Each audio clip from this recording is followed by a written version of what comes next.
Okay, so the branches of circle of Willis, cortical branches are there, central branches are there, choroidal branches are there.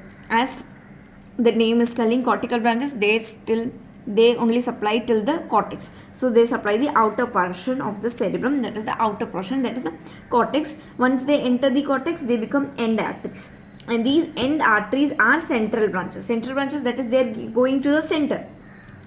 So these are cortical branches, they form the end arteries. So these end arteries are the central branches. Okay, and there are two types, short and long. Short, they go till the cortex. Long, they enter and till the upper part of the white matter. So the brain is formed of gray matter and the white matter. Gray matter outside and white matter inside. So the outer portion of the till the white matter it reaches, that is long cortical branches and short cortical branches. Then there are central branches. There are four types: anteromedial, anterolateral, posteromedial, posterolateral.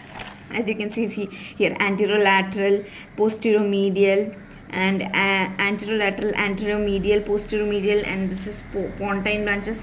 This is posterolateral. Okay, so all these branches are there.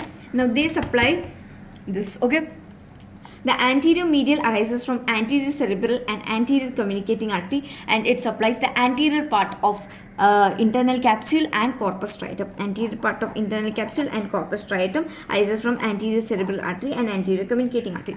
Anterior lateral has two branches. Medial striate, they consist of two types of branches, medial striate and lateral striate. Medial striate, a main branch of medial striate is recurrent artery of Huebner, which arises from anterior cerebral artery, and the other one is from the lateral striate, that is Charcot's artery, and both of them are important because both of them causes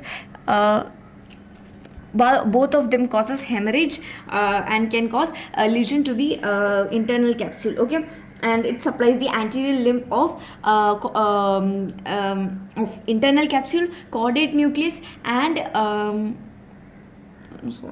lentiform nucleus. Okay, lentiform nucleus. Okay, caudate nucleus, lentiform nucleus, and the internal capsule, anterior limb. This supplies anterior part of the internal capsule and the anterior part of the corpus striatum.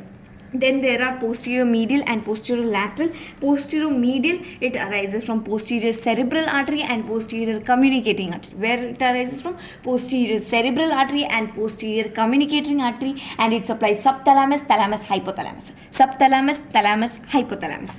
Now posterior lateral arises from posterior cerebral artery. This arises from posterior cerebral. Posterior medial arises from posterior cerebral and posterior communicating, whereas posterior lateral only arises from posterior cerebral artery, and it supplies thalamus including the geniculate bodies. Thalamus including the geniculate bodies. Then comes choroidal branches, which forms the choroid plexus, anterior choroidal and posterior choroidal. Both of them forms the choroid plexus of the ventricles, and these choroid plexus, they consist of three parts. This can be asked as a precise question, that what are the parts or what forms the choroid plexus. First is the ependyma, blood vessels, pia mater.